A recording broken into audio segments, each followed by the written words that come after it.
This happened to me and my friends back in October of 2019, and I still get chills thinking about it.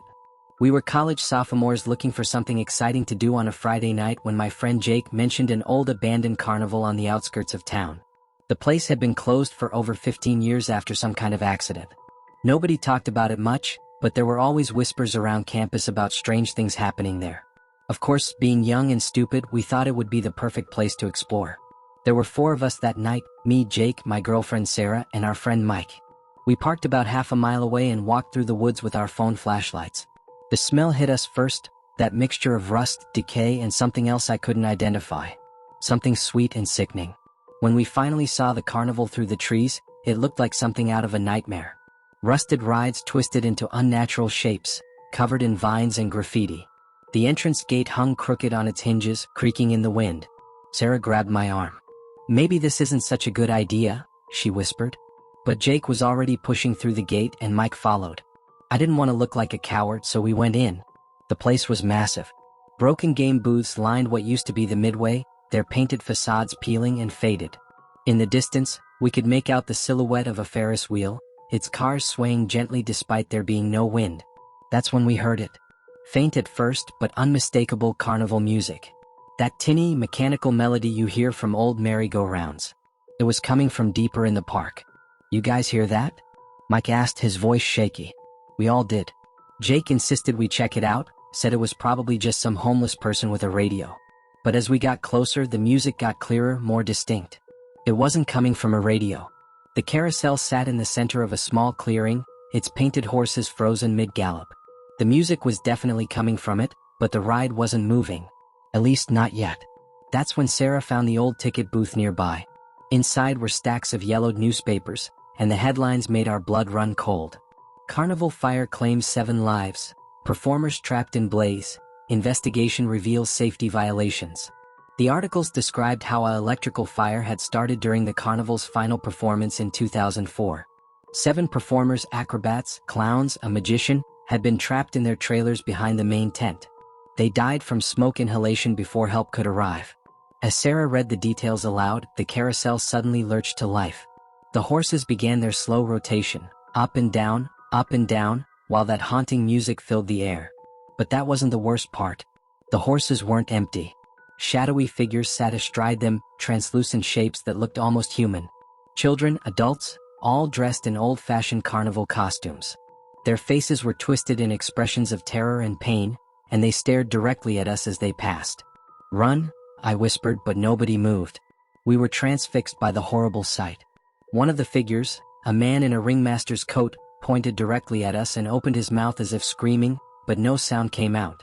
The carousel spun faster, the music becoming distorted and nightmarish. That broke the spell. We turned and ran, but the carnival had other plans. Rides that had been still and silent moments before suddenly roared to life. The Ferris wheel began turning, its empty cars swaying wildly. Game booth speakers crackled with the voices of long-dead barkers calling out to us. Lights flickered on throughout the park, casting twisted shadows that seemed to reach for us. We ran toward the entrance, but every path we took led us deeper into the carnival. It was like the place had rearranged itself, trapping us in a maze of rust and decay. The ghostly performers appeared everywhere, standing in doorways, hanging from ride structures, always watching, always reaching. Mike stumbled and fell near the funhouse, and when he got up, there was blood on his hands. "Something grabbed me," he gasped, showing us deep scratches on his arms. That's when we saw them clearly for the first time. The 7 performers from the fire, their bodies burned and twisted, surrounding us in a circle. The ringmaster stepped forward, his charred face contorting as he spoke in a voice like grinding metal. "You disturbed our rest," he rasped. "Now you join our show forever." The other spirits moved closer, their hands outstretched. I could feel the temperature drop, could see our breath in the suddenly frigid air. Just when I thought we were done for, Sarah screamed and pointed toward the entrance. A narrow path had appeared, barely visible through the chaos of lights and shadows. We ran harder than we'd ever run before, the ghostly performers wailing behind us.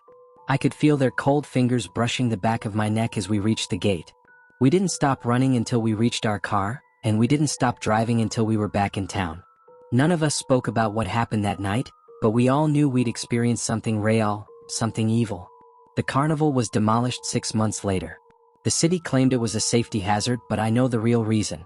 Some places are too haunted to let stand. I still have nightmares about that carousel, about those twisted faces staring at me as they spin endlessly in the dark.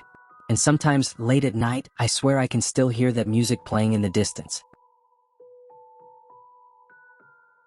This story happened to my cousin Tyler when he was 17, back in the summer of 2018. He told me about it a few months later, and even now, 3 years later, he still refuses to go near any carnival or amusement park. Tyler lived in a small town called Millbrook, where the biggest attraction was an old amusement park that had been abandoned since the early 90s. The centerpiece was a massive Ferris wheel that dominated the skyline. You could see it from anywhere in town, just sitting there, rusted and motionless against the sky. Most locals avoided the place, especially the older residents. They all knew the story about what happened in 1991, the night the park closed for good. A group of 6 kids, all between the ages of 8 and 12, had gone missing during the park's final night of operation. They were last seen boarding the Ferris wheel around 9 p.m., but when the ride stopped, their gondola was empty. The police searched for weeks. They drained the small pond near the ride, combed through every inch of the surrounding woods, even brought in cadaver dogs. Nothing. The children had simply vanished without a trace. The park closed immediately after, and it had been rotting there ever since. Tyler's friend Marcus had always been obsessed with urban legends and ghost stories, so when he dared Tyler and their friends to sneak into the park and ride the Ferris wheel at midnight, Tyler felt like he couldn't back down. There were 4 of them total: Tyler, Marcus, and 2 girls from their class, Amy and Jessica. They met at the park's entrance at 11:45 p.m. on a Thursday night in July. The chain-link fence had been cut years ago by other trespassers, so getting in was easy. What wasn't easy was walking through that place in the dark. The park looked like something from a post-apocalyptic movie. Weeds grew through cracks in the pavement, game booths stood with their windows smashed out, and that enormous Ferris wheel loomed over everything like a skeleton against the stars. Marcus had done his research. He'd somehow figured out how to get the old generator running, and amazingly, the Ferris wheel's motor still worked. It groaned and protested, but it turned. "This is insane," Amy whispered as they climbed into one of the gondolas. The metal car swayed dangerously, and Tyler could see rust flakes falling like snow in the moonlight. Jessica was having second thoughts too. What if we get stuck up there? What if something happens? But Marcus was already starting the ride, and slowly, painfully, they began to rise into the night sky. At first, it was almost peaceful. The view from the top was incredible. You could see the lights of the town spread out below, the dark woods stretching to the horizon. But as they reached the highest point, something changed. The temperature dropped suddenly, so fast that Tyler could see his breath. The ride stopped with a loud mechanical clunk, leaving them swaying gently at the very top. "Marcus, why did we stop?" Amy called down, but Marcus didn't answer. In fact, Tyler couldn't see him at all. The control booth was empty. That's when they heard the children laughing. It started quiet, like wind through the trees, but gradually grew louder. Childish giggles and shouts of joy, the sounds you'd expect to hear at a carnival. But there was no one there. Jessica pointed toward the ground with a shaking finger. "Look." Below them, in the overgrown midway, Tyler could see them. 6 children, translucent and glowing faintly in the moonlight, playing what looked like tag between the abandoned game booths.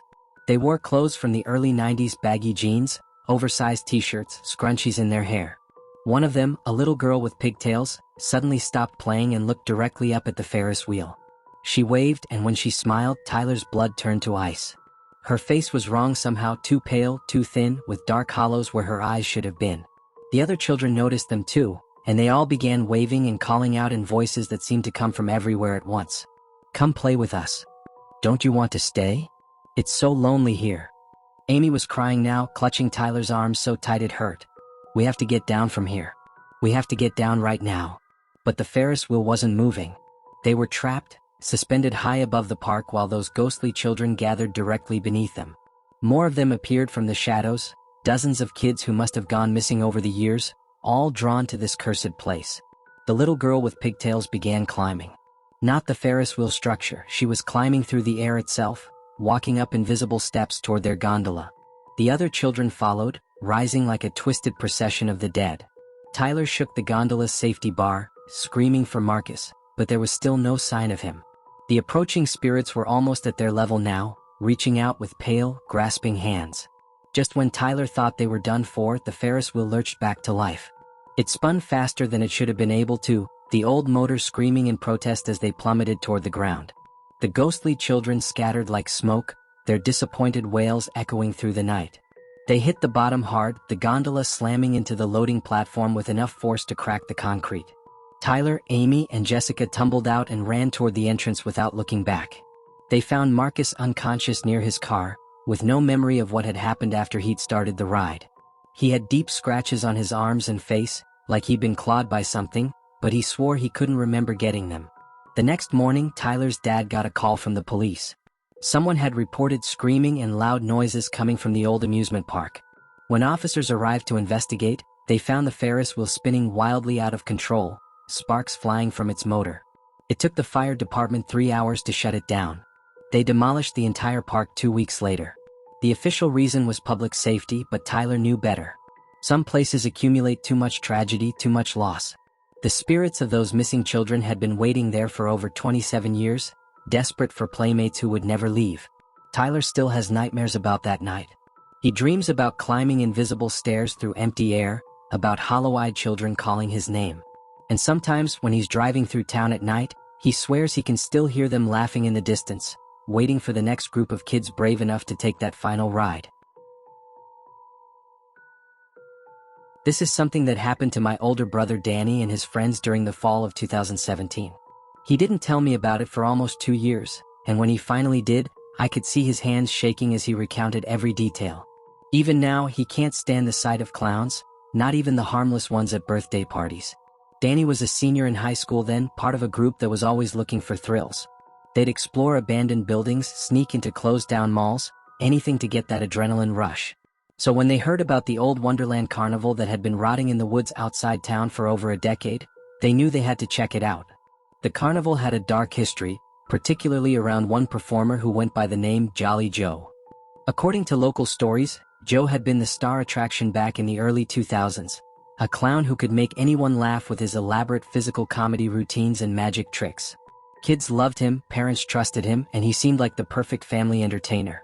But during what would be the carnival's final season in 2007, something went horribly wrong.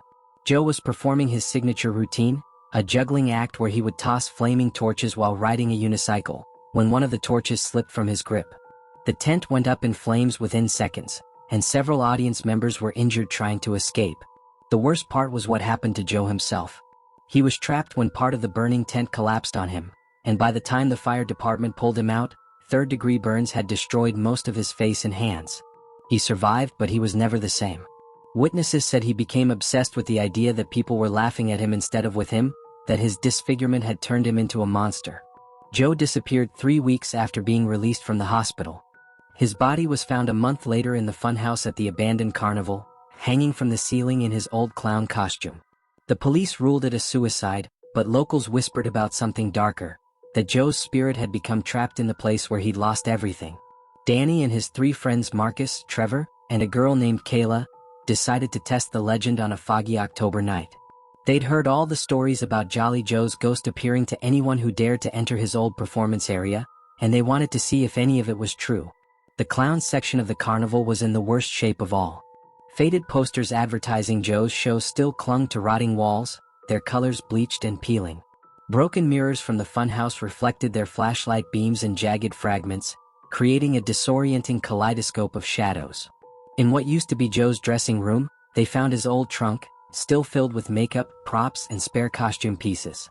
The smell hit them immediately, a mixture of grease paint, mothballs, and something else. Something rotten. "This is so creepy," Kayla whispered, holding up a faded red nose.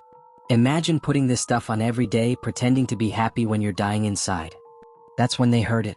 A single, low chuckle echoing from somewhere deeper in the funhouse. Then another. And another. Marcus grabbed Danny's arm. "Did you hear that? Someone's in here with us." The laughter continued, growing louder and more distorted with each passing second. It didn't sound human anymore. It was too high-pitched, too frantic, like someone who'd forgotten how to laugh properly and was just mimicking the sound. They followed the noise deeper into the funhouse, through a maze of broken mirrors and collapsed walls.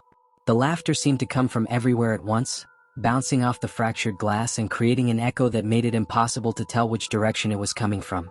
In the center of the funhouse they found him. Jolly Joe stood perfectly still in a circle of shattered mirrors, his back to them.